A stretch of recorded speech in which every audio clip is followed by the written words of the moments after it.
அரசியல் கட்சி தலைவரா அவர் சொல்ற ஒவ்வொரு வார்த்தையுமே அரசியலா மாற்றப்படும் அப்படிங்கிறது அவருக்கு தெரிஞ்சிருக்கணும். கண்டிப்பா அவர் நான் இன்னமும் அவர் நோக்கத்தை வந்து சந்தேகப்படுறேன். அவர் அந்த இந்த ப்ரிஃபேஸ் இந்த ஒரு முன்னறிவிப்போட அது வந்து அதை சொல்லியிருக்கலாம். அவர் வந்து நீட்டு மட்டுமே உலகம்னு சொன்னதோட அர்த்தம் நீங்கள் வந்து இதை பாருங்கள் நீட்டை ஏற்றுக்கிட்டு தான் ஆகணும்லாம் அப்படி அவர் சொல்லலைன்னு தான் நான் புரிந்து கொள்கிறேன். என்ன கேள்வி வருதுன்னா, அப்போ மாணவர்கள் என்ன படிக்கணும்னு சொல்றது அவங்களோட தனிப்பட்ட விருப்பம். நீங்கள் எப்படி நீட் படிக்காதீங்க இல்லைங்க, அப்படி சொல்லலைங்க. அவர் தப்பான வழியில் வந்து எடுத்து போடுறாங்க. அந்த மாணவர்களுக்கு கரெக்டான புரிஞ்சுக்கணும்.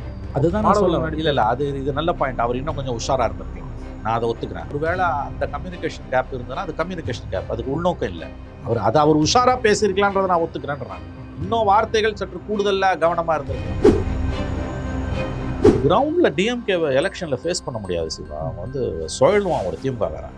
அது இப்போ வந்து அவங்க கிட்ட இருக்க பணத்துக்கும் அதிகாரத்துக்கும் அதாவது வந்து அவங்க வந்து நான் பார்த்துருக்கேன். நான் எத்தனை எலெக்ஷன் பார்த்துருக்கேன், 89லேருந்து நான் பார்க்குறேன். எத்தனை கிட்ட 10 எலெக்ஷன் மேலே பார்த்துருக்கேன்னு வச்சுக்கோங்க. அந்த ஆவரேஜ் டிஎம்கே கேடர்கிட்ட எலெக்ஷனில் அவங்க ஆளுங்கட்சியாக இருந்தாலும் எதிர்கட்சியாக இருந்தாலும் யாராலையுமே நிற்க முடியாது. அதுவும் ஆளுங்கட்சியாக இருந்தாங்கன்னா அவங்க வந்து தி பிகம் லைக் மான்ஸ்டர்ஸ். அவங்க வந்து ஒரு அதை எப்படி சொல்கிறது, ஒரு பிசாஸ் மாதிரி நடந்துப்பாங்க. அவங்க கட்சி எலெக்ஷன் ஓட்டிங் டே அன்னைக்கு 10 அவதாரம் எடுப்பான் திமுக. அவனை ஃபேஸ் பண்ணவே முடியாது, சுழலுவான்.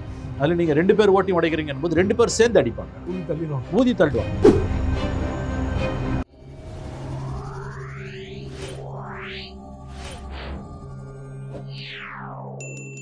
அரசியல் களம் நேயர்களுக்கு வணக்கம். இன்றைக்கு நம்மோடு நேர்காணலுக்காக மூத்த பத்திரிகையாளர் மற்றும் அரசியல் திறனாய்வாளருமாகிய மணி அவர்கள் நம்மோடு இணைந்திருக்கிறார். அவரோடு பேசலாம். சார் வணக்கம். சார் வணக்கம். நேற்று நடிகர் விஜய் அவர்கள் வந்து தாவேகா சார்பாக +2ல் வந்து அதிக மதிப்பெண்கள் எடுத்த மாணவர்கள் வந்து கூப்பிட்டு அவங்களுக்கு வந்து பாராட்டு விழாவும் பரிசளிப்பு நிகழ்ச்சியும் நடைபெற்றது. அதில் குறிப்பாக நீட் மட்டும்தான் உலகமா அப்படின்னு பேசினது வந்து சர்ச்சையாக இருக்குது. கடந்த காலங்களில் அனிதாவுக்கு ஆதரவாக பேசினவர், நீட்டுக்கு எதிராக தொடர்ச்சியாக பேசிகிட்டு இருந்தவர் இப்போ இந்த புள்ளியில் வந்து நிற்கிறாரு. இது வந்து பாஜகவோட நாம் தமிழோட ஸ்டாண்டு அப்படிங்கிற மாதிரியான விமர்சனங்கள் இருந்திருக்கு. உங்களோட பார்வைங்க. அவர் கரெக்டாக தாங்க பேசியிருக்காரு. தவறாக புரிந்து கொள்ளப்பட்டிருக்கு. விஷமத்தனமாக அதை வந்து விஜய்க்கு எதிராக திசை திருப்புறாங்க. குறிப்பாக திமுகவில் இருக்கக்கூடிய குறிப்பிட்ட அதிகார மையங்களை குஷிப்படுத்துவதற்காக சிலர் அந்த வேலையை செஞ்சுக்கிட்டு இருக்காங்க. நான் அந்த ஸ்பீச்சை முழுசும் கேட்டேன். ஒரு 5-6 நிமிஷம், ரொம்ப ஷார்ட் ஸ்பீச். அவர் தெளிவாக சொல்கிறார், நீட்டு மட்டுமே உலகம் இல்லை, அதை தாண்டி இந்த உலகம் இருக்குன்றதோட அர்த்தம்.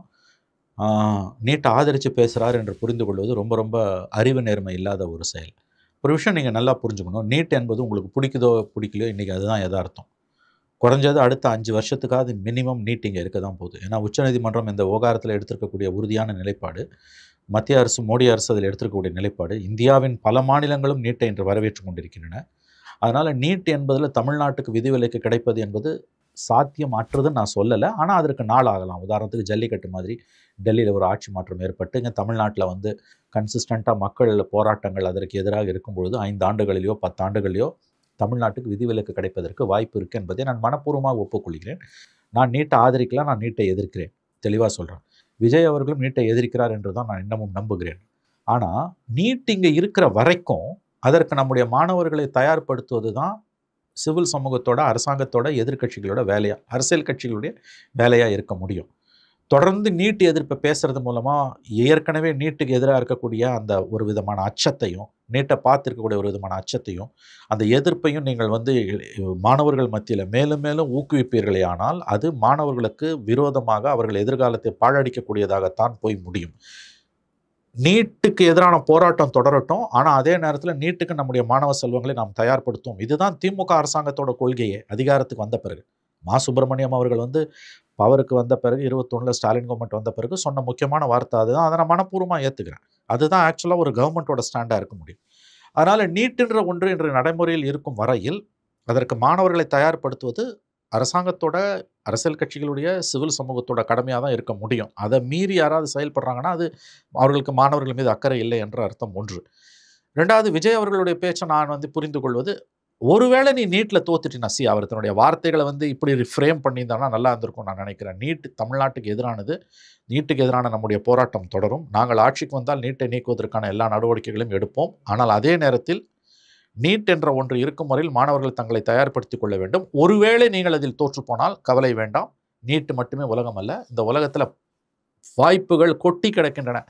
அந்த ப்ரிஃபேஸோட அவர் பேசியிருந்தாருன்னா இந்த தவறான புரிதலுக்கு வழி இல்லாமல் இருந்திருக்கும். அரசியல் கட்சி தலைவரா அவர் சொல்ற ஒவ்வொரு வார்த்தையுமே அரசியலா மாற்றப்படும் அப்படிங்கிறது கண்டிப்பா. அவருக்கு தெரிஞ்சிருக்கணும் இல்லையா? கண்டிப்பா.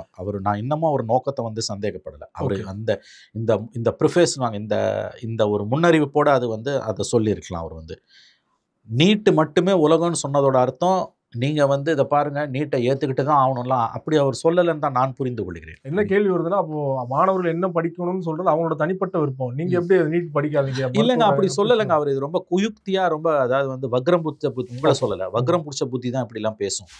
நீட்டு மட்டுமே உலகம்னு இருக்காதீங்க. ஏன்னா இன்னைக்கு நீட்டை எதிர்ப்புல பொழப்பு நடத்துற ஒரு கூட்டம் தமிழ்நாட்டில் இருக்கு. வந்தோடனே முதல் கையெழுத்துன்னு சொல்லிட்டு பல்ட்டி அடிச்சது யாருங்க?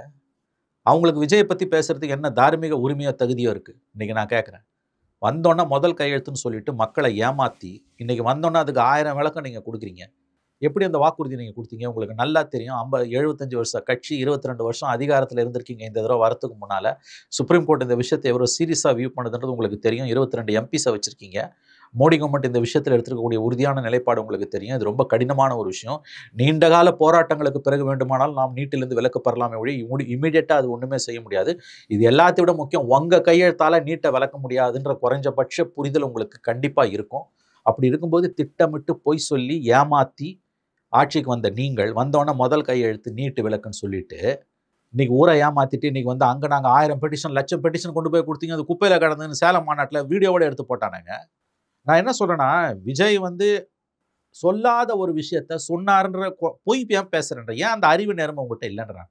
அவர் நீட்டை ஆதரிச்சு பேசினாருன்றது வாதம், அப்படி அவர் பேசலைன்ற நான் அந்த வார்த்தையில் இருக்கு. அவருக்கு அரசியல் அனுபவம் இல்லைங்க, அதனால இப்படி பேசுறாரு. அவருக்கு போதிய அரசியல் அனுபவம் இருந்தனா இப்போ நான் பேசினதை பேசியிருப்பாரு. நீட்டுன்ற ஒன்று இருக்கும் வரையில் நாம் அதை எதிர்கொண்டு தான் ஆக வேண்டும். இது யதார்த்தம். உங்களை தயார்படுத்திக் கொள்ளுங்கள் மாணவர்களே. ஒருவேளை தோல்வி அடைந்தால் கவலை அடையாதீர்கள். நீட்டு மட்டும் இவ்வளவு நாள் அவர் வாயிலிருந்து வார்த்தை வரல, இன்றைக்கு வரும்போது அதுதாங்க நான் சொல்ல வரேன். அதுதான் இன்எக்ஸ்பீரியன்ஸ்ன்றது. அதுதான் அனுபவமின்மை என்பது. ஒரு அனுபவமிக்க அரசியல்வாதி பல தேர்தல்களை சந்திச்ச அல்லது சில தேர்தல்களை சந்திச்ச ஒரு அரசியல் கட்சி தலைவர் இப்போ நான் பேசுற மாதிரி பேசுவான். அவனுக்கு நல்லா தெரியும், ஒரு வார்த்தை முன்னும் பின்னும் விட்டோம்னா வல்லூர்கள் காத்து கிடக்கின்றன. கைக்கூலிகளாக இருக்கக்கூடிய அறிவாளி அல்சேஷன்கள் காத்து கிடக்கின்றன. எப்போ விஜய் தப்பு பண்ணுவார் அவர் பாய்ஞ்சு கொதறலாம், அது மூலமாக அங்கே இருக்கக்கூடிய சில அதிகார மையங்களிடம் நற்பெயரை வாங்கலாம் என்று அறிவாளி அல்சேஷன்கள் காத்து கொண்டிருக்கின்றன. அவங்களுக்கு நேர்மை இல்லைங்க. நீ எந்த ஸ்டாண்டை வேணா இரு, நான் பொலிட்டிக்கலி எப்படி வேணா நீ விஜய் விமர்சனம் பண்ண, நான் ஒன்றும் விஜய்க்கு வக்காலத்து வாங்கல, நீ விஜய் என்ன வேணா விமர்சனம் பண்ண. ஆனால் ஒரு சொல்லாத ஒரு விஷயத்த சொல்லி அவங்க சொன்னாங்கன்றது முதல்ல அது தப்பு. ரெண்டாவது விஷயம் நான் இன்னொன்று சொல்கிறேன் சிவா, நீட்டை பற்றியே பேசுவோமே. அது as long as here நம்ம ஸ்டூடெண்ட்ஸ் அதுக்கு ப்ரிப்பேர் ஆகணுமா இல்லையா அதை சொல்லுங்கள். இப்போ உங்களுக்கு ஒரு மகனோ மகளோ இருக்காங்க, பள்ளி படிப்பை முடிச்சுட்டு அவங்க இப்போ +1 படிக்கிறாங்க. உங்கள் மகளை நீங்கள் டாக்டர் ஆக்கணும்னு விரும்புகிறீங்க, நீங்களும் உங்கள் மனைவியும். நீங்கள் அவங்கள கொண்டு போய் அந்த கோச்சிங் சென்டரில் போடுவீங்க. அந்த குழந்தைய மன ரீதியாக நீங்கள் தயார்படுத்துவீங்க. ஆனால் மன ரீதியாக தயார்படுத்துகிற அதே நேரத்தில் நீங்கள் நல்ல அப்பா அம்மாவாக இருந்தால் நீங்கள் இன்னொன்று செய்வீங்க. ஒருவேளை அது இல்லைன்னா கவலைப்படாத, இந்த உலகத்தில் வாய்ப்புகள் கொட்டி கிடக்குது. அதை தாங்க அவர் சொல்லியிருக்காரு. அது இல்லாமல் இவங்க தனிப்பட்ட காழ்ப்புணர்ச்சியில் விஜய் மீது பாய்ந்து பிராண்டுபவர்களை பற்றி நாம் புரிந்து கொள்ள வேண்டும். சொல்லாத ஒன்றை நீ சொன்னதாக பேசுறதுன்றது அயோக்கியத்தனம். ரெண்டாவது முக்கியமான விஷயம், இது ஒரு சீரியஸான இஷ்யூ நீட்டுன்றது. அதை வச்சு இங்கே ஒரு கூட்டம் பொழப்பு நடத்துது. நீட்டில் விதிவிலக்கு வேணும் என்பதை நானும் ஏற்றுக்கொள்கிறேன். ஆனால் நிச்சயமாக சொல்கிறேன் நான், as long as it is in force, அது நடைமுறையில் நீட் இருக்க வரைக்கும் ஒரு நல்ல குடிமகனாக நம்முடைய மகன்களை நம்முடைய மகள்களை நாம் நீட்டுக்கு தயார்படுத்த வேண்டும். தயார்படுத்தக்கூடிய அதே நேரத்தில் இந்த பார், அது கிடைக்கலன்னா கவலைப்படாத, இந்த உலகத்தில் எவ்வளவோ ஆப்பர்ச்சுனிட்டிஸ் இருக்குது, பிளான் பி பிளான் சி கையில் வச்சுக்கோ நம்ம சொல்லணும். அதை தான் அவர் சொல்லியிருக்காரு. இப்போ நீங்கள் சொல்கிற மாதிரி அவருக்கு விரும்பாதவங்க இது அரசியலாக்க முயற்சி பண்ணுறாங்க, தப்பான வழியில் எடுத்து போடுறாங்க அப்படின்னா அந்த மாணவர்களுக்கு கரெக்டான புரிஞ்சுக்கணும்னு நினைக்கிறீங்களா? அதுதான் நான் சொல்லுவேன். இல்லை இது நல்ல பாயிண்ட். அவர் இன்னும் கொஞ்சம் உஷாராக இருந்திருக்கலாம், நான் அதை ஒத்துக்கிறேன். ஒருவேளை அந்த கம்யூனிகேஷன் கேப் இருந்ததுன்னா அது கம்யூனிகேஷன் கேப், அதுக்கு உள்நோக்கம் இல்லை. அவர் உஷாரா பேசியிருக்கலான்றதை நான் ஒத்துக்கிறேன். இன்னும் வார்த்தைகள் சற்று கூடுதலா கவனமா இருந்திருக்கலாம். நீட்டுக்கு ப்ரிப்பேர் பண்ணு, வேற வழி இல்லை. ஒருவேளை தோத்துட்டினா கவலைப்படாத, வாய்ப்புகள் கொட்டி கிடக்குது, அதனால டோன்ட் ஃபியர், பயப்படாத. அதுதான் அவர் சொல்றாரு. வானளவு இன்னைக்கு வாய்ப்புகள் கொட்டி கிடக்குது, பறவையை போல் பறந்து செல்வாயின்றார். அது கரெக்டாக அதெல்லாம் எடுத்துக்காம ஒரு நீட்டுன்றது ஒன்றை மட்டும் பிடிச்சி, நீட்டோட வாழ்க்கை சுருங்கலைங்க, அதை ஞாபகம் வச்சுக்கோங்க. நீங்கள் இன்னொரு ரொம்ப முக்கியமான விஷயம், உனக்கு பிடிக்குதோ பிடிக்கலையோ, it is going to stay here for some more years. இன்னும் சில ஆண்டுகளுக்கு, பல ஆண்டுகளுக்கு கூட நீட் இங்கே இருக்க தான் போகுது. நமக்கு இருக்க ஒரே வாய்ப்பு நம்ம குழந்தைகள ஒரு ஒரு பிரஜையாக சொல்கிறேன், நான் ஒரு சமூக பொறுப்புள்ள மனிதனாக சொல்கிறேன், நம்ம குழந்தைகளை நம்ம அதுக்கு தயார்படுத்துறதை தவிர நமக்கு வேறு வழி இல்லை. தயார்படுத்தும் பொழுது அவங்க மனங்களை எந்த முடிவு வந்தாலும் ஏற்றுக்க தயாராருன்னு தான் நம்ம தயார்படுத்தணும். அதுதான் இது அரசியல் கட்சிகள் செய்ய மாட்டாங்க. ஏன்னா அந்த வாக்கு வங்கி அரசியலுக்காகவும் பிணந்தின்னி கழுகுகளாக இருக்கக்கூடிய இந்த அரசியல் கட்சிகள், அனிதா மரணத்தில் எத்தனை அரசியல் கட்சிகள் வந்து அரசியல் பண்ணாங்கன்றது உங்களுக்கு தெரியும். பணம் ஊழ தான் சில பேர் கட்சி வளருன்னுவான். அதை வச்சு தானே வண்டியை ஓட்டிகிட்டு இருக்காங்க இவங்க. அதனால் மாணவர்களோட எதிர்காலத்தை நீங்கள் பலிகடா ஆக்காதீங்க, அவங்கள தயார்படுத்துங்க. அதே நேரத்தில் அவங்களுக்கு சொல்லி புரிய வைங்க. கிடைக்கலன்னா உலகம் ஒன்று இருண்டு போயிடாது, இந்த உலகத்தில் வாய்ப்புகள் கொட்டி கிடக்குது. அவர் தன்னுடைய வார்த்தைகளை கொஞ்சம் ஃப்ரேம் பண்ணுறதுல உஷாராக இருந்திருக்கலாம். அவருடைய நோக்கத்தை நான் சந்தேகப்படவில்லை. இந்த விஷயத்தில் விஜய் சொல்லாததை சொன்னதாக பேசக்கூடியவர்கள் குறைந்தபட்ச அறிவு நேர்மை இல்லாதவர்கள். அவர்கள் யார் என்பது எல்லோருக்கும் நன்றாக தெரியும். குறிப்பாக எடப்பாடி பழனிசாமி அவர்கள் சமீபத்தில் ஒரு அதிமுக மீட்டிங்கில் வெளிப்படையாக வந்து தாவேக்காவையும் விஜய் அவர்களையும் விமர்சிக்காதீங்க அப்படின்னு சொன்னதாக ஒரு தகவல் வந்துட்டு இருக்கு. எடப்பாடி அவர்கள் இன்னும் விரும்புகிறாரா விஜய் வந்து பாஜக அதிமுக கூட்டணியில் கொண்டு வரணும்? ஆமாம், அது உண்மைதான். 2 பேருமே விரும்புகிறாங்க. அதிமுக பாஜக 2 பேருமே விஜயை தங்களோட கூட்டணிக்கு கொண்டு வர விரும்புகிறாங்க. என்ன பிரச்சனைனா சிவா, இந்த அலையன்ஸ் டேக் ஆஃப் ஆகலை. அதிமுக பாஜக கூட்டணி கீழே ஜெல் ஆகலை. குறிப்பாக அதிமுக தொண்டர்கள் மத்தியில் 70-80% பேர், 70லேருந்து 80% கிட்ட இந்த கூட்டணியை அவங்க ஏற்றுக்க மறுக்கிறாங்க. பாஜக ஏற்றுக்கிறாங்க, அவங்களுக்கு வேறு வழி இல்லை. அவங்களுக்கு லட்டு மாதிரி ஏடிஎம்கே கையில் கிடச்சி, தமிழ்நாட்டில் தீண்டத்தக்காத கட்சியாக இருக்கக்கூடிய பாஜக வந்து அதிமுக மாதிரி ஒரு பெரிய கட்சி வந்தனா அவங்களுக்கு லட்டு மாதிரி அது. பட் ஏடிஎம்கேயில் அது ஜெல் ஆகலை. 70லேருந்து 80% அதிமுக தொண்டர்கள் வந்து இந்த கூட்டணியை விரும்பலை. தலைவர்கள் வந்து ரொம்ப கஷ்டப்படுறாங்க இந்த கன்வின்ஸ் பண்ணுறதுக்கு கேடர்ஸ். அவங்களோட ஒரே நம்பிக்கை நாளாக இன்னும் 10 மாதம் இருக்குது. பை டிசம்பர் ஆர் ஜனவரி ஒத்துப்பாங்க கேடர்ஸு. அதுக்குள்ளே திமுக மட்டும் இன்னும் தவறுகளை செய்யும், அன்பாப்புலராகவும், வேறு வழி இல்லாமல் ஒத்துப்பாங்கன்றாங்க. As of now ADMK BJP alliance take off ஆகலை. அதனால தான் அவங்க விஜயை வாவான்னு கூப்பிடுறாங்க. 11 ஆண்டுகள் இந்தியாவை ஆளக்கூடிய, இந்தியாவில் 17 மாநிலங்களில் ஆட்சி செய்து கொண்டிருக்கக்கூடிய ஒரு வலிமையான கட்சி, தமிழ்நாட்டில் 30 ஆண்டுகள் ஆண்ட ஒரு கட்சி, இந்த 2 பேரும் கூட்டணி சேர்ந்துட்டு புதுசாக கட்சி ஆரம்பித்து 1.25 வருஷம் கூட ஆகாத ஒரு சின்ன கட்சியை பார்த்து, சின்ன கட்சினா அன்டெஸ்டட் ஓட் பேங்க், அவங்கள வா வா வான்னு தினம் கூவி கூப்பிட்றாங்கன்னு என்ன அர்த்தம்? எங்களால் முடியல, நீயா வந்து கொஞ்சம் தூக்கி விடுன்றாங்க, அவ்வளோதான். அது 2 பேருக்குமே நல்லா தெரியுது. அதனால தான் நயினார் நாகேந்திரனும் பேசுகிறாரு, கடம்பூர் ராஜுவும் பேசுகிறாரு. எடப்பாடி வந்து கேக் ஆர்டர் போட்டிருக்காரு, நானும் கேள்விப்பட்டேன். அவங்க ஏடிஎம்கேல யாருமே, தலைவர்கள் யாரும் விஜய் பற்றி எதுவுமே பேச மாட்டேன்றாங்க. ஏன்னா இந்த அலையன்ஸ் அவங்களுக்கு ஜெயிக்கணும்னா விஜய் வேணும். சரி, 4 முனை போட்டி வந்து விஜய் ஏடிஎம்கே பிஜேபி அலையன்ஸ்க்கு வராமல் திமுக அலையன்ஸ் அது இன்டாக்ட். ஏடிஎம்கே அலையன்ஸில் வந்து பெரிய கட்சியாக அடுத்தது வர வாய்ப்புள்ள கட்சியாக இருந்தது பாமக. அதில் இப்போ நடக்கிற கந்தரகோலத்தை பார்க்கும்போது இனிமேல் அது எப்படி சேர்ந்தாலும் பெரிய அளவில் ஓட் ட்ரான்ஸ்ஃபர் நடக்குமான்னு தெரியாது. ஏன்னா பாமகலே ஒரு சதவீதம் வந்து விஜய்க்கு ட்ரான்ஸ்ஃபர் ஆகுது. அப்படியே கிட்டத்தட்ட 30-40% விஜய் பக்கம் நகருதுன்றாங்க. சீமான் ஒரு பக்கம் போகிறாரு. இப்போ விஜயும் தனியாக போய் நின்னார்னா 4 முனை போட்டினா திமுக வெற்றியை யாராலும் தடுக்க முடியாது. It's shear numbers game. அது ஏடிஎம்கே பிஜேபிக்கு தெரிஞ்சதால தான் அவங்க விஜயை தொடர்ந்து கூப்பிட்டுக்கிட்டே இருக்காங்க. விஜய்க்கு தெரியும் இல்லையா? விஜய்க்கு நல்லா தெரியும். ஆனால் அவர் எப்படி போவார்? அவருக்கு catch-22 சுச்சுவேஷனுங்க. அவர் ஏடிஎம்கே பிஜேபி அலையன்ஸுக்கு போனார்னா கொள்கை எதிரி, அரசியல் எதிரின்னு பேசினது, அவங்க பாசிசமா பாயாசமானது எல்லாம் 2 பேரும் ஊழல் கட்சினது. நேற்று கூட என்ன பேசினார்? வண்டியாக பணத்தை கொட்ட போகிறாங்கன்னாரு, ஊழல்வாதிகளை ஒதுக்கி வைங்கன்னாரு. இவ்வளவும் சொல்லிட்டு 11th ஹவரில் போனால் அடுத்து என்னன்றது அவருக்கு இருக்கக்கூடிய நெருக்கடி. சரி, அப்படி இல்லாமல் தனியாக போனார்னா அவர் திமுக, இந்த பக்கம் திமுக அடிக்கும், அந்த பக்கம் ஏடிஎம்கே பிஜேபி 2 பேரும் சேர்ந்து அடிப்பாங்க. ஏன்னா அவர் ஓரளவு வாக்குகளை 3 கட்சியிலையும் உடைக்கிறாருன்னு போது, எல்லா கட்சியிலையும் உடைக்கிறாருன்னு போது, பாதிப்பு திமுக அதிமுக 2 பேருங்க இருக்குன்னு போது அந்த கோபம் அவர்களுக்கு விஜய் பக்கம் தான் திரும்பும். இவங்ககிட்ட ஸ்டேட் கவர்மெண்ட், அவங்ககிட்ட சென்ட்ரல் கவர்மெண்ட், இவங்ககிட்டையும் மீடியா இருக்குது, அவங்ககிட்டையும் மீடியா இருக்குது, இவங்ககிட்டையும் லட்சம் கோடி பணம் இருக்குது, அவங்ககிட்டையும் லட்சம் கோடி பணம் இருக்குது. இது நடுப்புற இவங்களால் சர்வேவல் எப்படி முடியும் அதை சொல்லுங்கள். அதனால் அவரால் வந்து ஒரு தேர்தலை திமுக அண்ணா திமுக 2 பேருக்கு இது வாழ்வாசாவா தேர்தல். பிஜேபி எப்படியாவது 26ல் திமுகவை நகர்த்திடணும்னு பார்க்குறாங்க. திமுகவும் லைஃப் அண்ட் டெத் எலெக்ஷன் இது. இந்த மாதிரி வந்து எல்லாருக்குமே வந்து ஆங்கிலத்தில் சொல்கிறோம் ஸ்டேக்ஸ் ஆர் வெரி ஹைன்னும் பொழுது, விஜய் மாதிரி கட்சி ஆரம்பிக்கிறவங்க, புதுசாக வரவங்க, அவங்களுக்கு ஓரளவு மக்கள் செல்வாக்கம் இருக்குது. குறைஞ்சது 15லேருந்து 20% ஓட்டு அவருக்கு விழுன்னு நான் நம்புகிறேன். 15% மினிமம் இருக்குது. அது இவங்க 2 பேருமே கோபப்படுத்தும், காயப்படுத்தும். ஏன்னா அவர் எல்லார் ஓட்டையும் உடைக்கிறாரு, டிஎம்கே ஓட்டையும் உடைக்கிறாரு, ஏடிஎம்கே ஓட்டையும் உடைக்கிறாரு. அப்போ 2 பேரோட கோபம் ஒரு பக்கம் திரும்பும்போது அவங்க களத்தில் வந்து டிஎம்கேவையும் ஃபேஸ் பண்ணணும், ஏடிஎம்கே ஃபேஸ் பண்ணலாம். அது இவ்வளோ ஈஸி இல்லை. அப்போ அவர் தன்னோட சர்வைவலுக்கு என்ன பண்ணுவார்ன்ற கேள்வி வருது. அதனால் அவருக்கு வந்து, ஆனால் அதே நேரத்தில் ஏதாவது ஒரு ஆப்வியஸ்லி ஒரே கூட்டணினா ஏடிஎம்கே கூட்டணி தான், திமுக கூட்டணி போக முடியாது. அந்த நேரத்தில் அவருடைய பாஜக தடுக்குது. போனாலும் பிரச்சனை. ஆங்கிலத்தில் சொல்லுவாங்க catch-22 சுச்சுவேஷன் வாங்க. போனாலும் பிரச்சனை, போகாட்டியும் பிரச்சனை. அவருக்கு ரொம்ப டிஃபிகல்ட் சுச்சுவேஷன் தான் எனக்கு தோணுது. எப்படி பார்த்தாலும் விஜய்க்கு வந்து அது டிஃபிகல்ட் சுச்சுவேஷன் தான். அது அவர் என்ன பண்ண போகிறாருன்னு அவருக்கே வெளிச்சம். ஒரே நேரத்தில் திமுகவே அதிமுக இருக்கிறது ஒரு பெரிய விஷயத்தை ஃபேஸ் பண்ண சொன்னீங்க இல்லையா? எந்த மாதிரி அவருக்கு சிக்கல் வரும்னு நினைக்கிறீங்க தேர்தல் சமயம்? சிவா, நீங்கள் கிரவுண்டில் டிஎம்கேவை எலெக்ஷனில் ஃபேஸ் பண்ண முடியாது சிவா. அவன் வந்து சுழலுவான் ஒரு திமுககாரன். அது இப்போ வந்து அவங்க கிட்ட இருக்க பணத்துக்கும் அதிகாரத்துக்கும் அதாவது வந்து அவங்க வந்து நான் பார்த்துருக்கேன். நான் எத்தனை எலெக்ஷன் பார்த்துருக்கேன், 89லேருந்து நான் பார்க்குறேன். எத்தனை கிட்ட 10 எலெக்ஷன் மேலே பார்த்துருப்பேன்னு வச்சுக்கோங்க. அந்த ஆவரேஜ் டிஎம்கே கேடர்கிட்ட எலெக்ஷனில் அவங்க ஆளுங்கட்சியாக இருந்தாலும் எதிர்கட்சியாக இருந்தாலும் யாராலையுமே நிற்க முடியாது. அதுவும் ஆளுங்கட்சியாக இருந்தாங்கன்னா அவங்க வந்து தி பிகம் லைக் மான்ஸ்டர்ஸ். அவங்க வந்து அதை எப்படி சொல்கிறது, ஒரு பிசாசு மாதிரி நடந்துப்பாங்க. அவங்க கட்சி எலெக்ஷன் ஓட்டிங் டே அன்னைக்கு 10 அவதாரம் எடுப்பான் திமுககாரன். அவனை ஃபேஸ் பண்ணவே முடியாது. நீங்கள் சுழலுவான். டிஎம்கேவை கேம்பெயின் 15 நாள் போலிங் டே அன்னைக்கு ஃபேஸ் பண்ணுறதுன்றது ரொம்ப கஷ்டம். அது ஏடிஎம்கேவால் மட்டும்தான் முடியும். அந்த பக்கம் ஏடிஎம்கே நிற்குது ஸ்டேட். இதில் போலீஸ் வந்து என்ன தான் எலெக்ஷன் கமிஷன் கண்ட்ரோலில் கவர்மெண்ட் ஆஃப் இந்தியா தமிழ்நாடு இருந்தாலும் போலீஸ் சிஎம்ஆ ஸ்டாலின் இருக்க வரைக்கும் போலீஸில் ஒரு ரோல் வந்து திமுக இருந்துக்கிட்டே தான் இருக்குது. நாளைக்கு கவர்மெண்ட் வந்துட்டாங்கன்னா நம்ம என்ன பண்ணுவோம்? ஏன்னா அந்த 15 நாள் தான் எலெக்ஷன் கமிஷன் கண்ட்ரோல். இந்த பக்கம் ஏடிஎம்கே பிஜேபிக்கு வந்து சென்ட்ரல் கவர்மெண்ட் சப்போர்ட் இருக்கும். போலீஸ் வந்து திமுக சொல்கிறத பேசுனாங்கன்னா அங்கே அமித்ஷா கிட்ட வந்து ஃபோன் வந்துன்னா இவனும் பயப்படுவான். ஸோ 2 பேருமே வந்து அவங்களோட பவர்ன்றது பேலன்ஸ் ஆகும். 2 பேரும் பேலன்ஸ். ஆமாம், 2 பேரும் பேலன்ஸ் ஆகும். நீங்கள் எங்கே நிற்பீங்க? அதில் நீங்கள் 2 பேர் ஓட்டி உடைக்கிறீங்கன்னு போது 2 பேர் சேர்ந்து அடிப்பாங்க, ஊதி தள்ளுவாங்க. இதான் சார் கிரவுண்டில் போலிங் டே அன்னைக்கு நிற்கிறதுன்றது வந்து பூத் கமிட்டியில் இவங்க போடுறாங்க. பூத் கமிட்டியில் ஆள் போடலாம், பூத்துக்கு ஆள் வரணும்ல. அப்புறம் கள்ள ஓட்டு குத்துன்னு குத்துவாங்க, 2 பேரும் குத்துவாங்க. ஞாபகம் வச்சுக்கோங்க.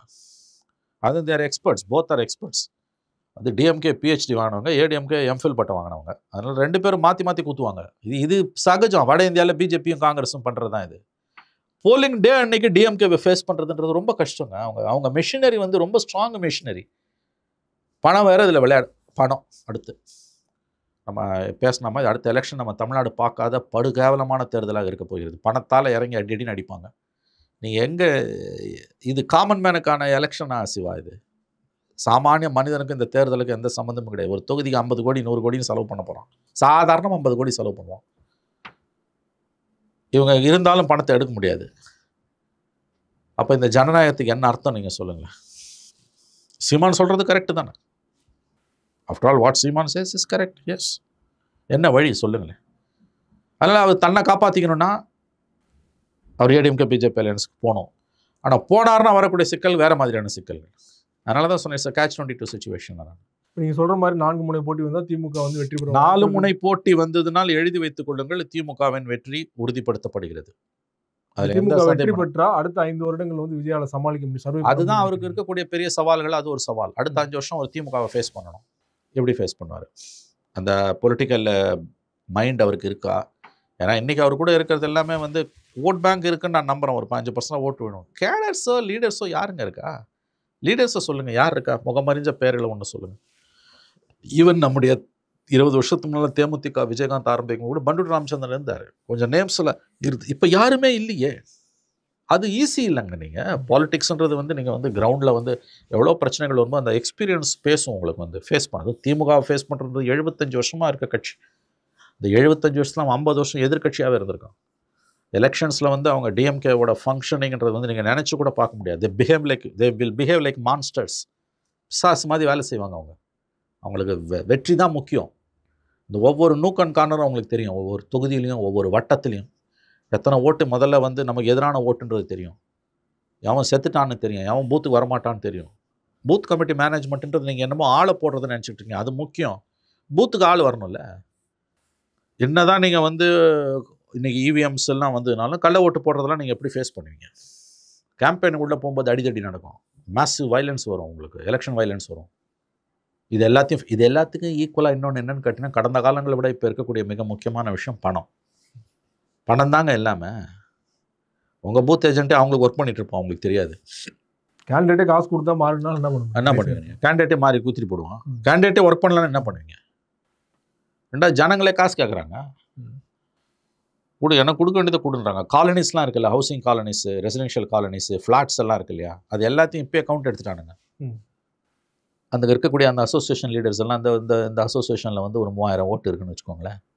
அதில் ஒரு 700 ஓட்டை கழிச்சிட்டு ஒரு 200 2000 ஓட்டு இருக்குது. 2000 ஓட்டில் 1500 ஓட்டை நம்ம பக்கம் இழுக்க முடியும்னா அதை கரெக்டாக கொடுக்க வேண்டியதை கொடுத்து அதை பூத்துக்கு கொண்டு வரணும். அந்த வேலை அவங்க செய்வாங்க. நீ போகவே முடியாது உள்ள, போனால் அடிப்பான், அவன் அடிப்பான், அதுக்கு ஆள் வச்சுருப்பான். இப்படி தானே நடக்குதுங்க. ரெசிடென்ஷியல் குவார்டர் காலனிஸ்லாம் எப்படி ஓட்டை கொண்டு வராங்க. அப்புறம் அந்த ரெசிடென்ஷியல் காலனிஸில் இருக்கும் அவங்களே வந்து கேண்டிடேட் அப்ரோச் பண்ணுறாங்களாம். என்கிட்ட ஒரு காங்கிரஸ் எம்எல்ஏ சொன்னார், அவங்களே வந்து அப்ரோச் பண்ணுறாங்க சார். படித்தவங்க லேடிஸு பேங்க்கில் ஒர்க் பண்ணுறோம். எங்கள் இதில் 80 ஓட்டு இருக்குது, என்ன பார்த்து செய்யுங்கண்ணா. நேஷ்னலைஸ் பேங்க்கில் ஒர்க் பண்ணுற லேடிஸு 80,000 1 லட்சம் சம்பளம் வாங்குறவங்க. கொடுக்கலன்னா ஒன்று 80 ஓட்டு இருக்குது, ஒரு ஓட்டுக்கு 1000 ரூபாவது கொடுங்கன்னு ஓப்பனாக கேட்குற லெவல் வந்துடுச்சு. அந்த அளவுக்கு பழக்கப்படுத்திட்டாங்க. உங்களுக்கு வந்து கீழ்மட்டத்தில் டேம் பண்ணிட்டாங்க. இப்போ நான் சொல்கிறது ஒரு சோத்துக்கு ஒரு பானை சோத்துக்கு ஒரு சோறு பதம். தட் இஸ் பணம் வந்து உங்களுக்கு பெரிய அளவில் விளையாட போகுது. அது இவங்க 2 பேர்கிட்ட தான் இருக்குது. பிஜேபி கிட்ட power, central power Amit Shah, ground ஒர்க்குக்கு ஏடிஎம்கே, அதுக்கு தானே அவங்க அலையன்ஸ் இருக்குது. ஏடிஎம்கேவால் ஏடிஎம்கேக்கு பவர் கிடையாது, இன்ஃப்ராஸ்ட்ரக்சர் தான் இருக்குது. பிஜேபிக்கு பணம் இருக்குது இன்ஃப்ராஸ்ட்ரக்சரில். ஸோ பணத்தையும் அதிகாரத்தையும் ஏடிஎம்கே பிஜேபி கொடுக்கும். இன்ஃப்ராஸ்ட்ரக்சர் வந்து ஏடிஎம்கே. இது திமுக எல்லாமே இருக்குது. ப்ளஸ் பவர்ஃபுல் அலைன்ஸ் இருக்குது அவங்களுக்கு. இதுக்கு நடுப்புற விஜய் எங்கே நிற்பார்? ரொம்ப நன்றி சார். 2026 தேர்தல் தொடர்பாக பல்வேறு விஷயங்களோட பயணம். நன்றி சிவா. நன்றி.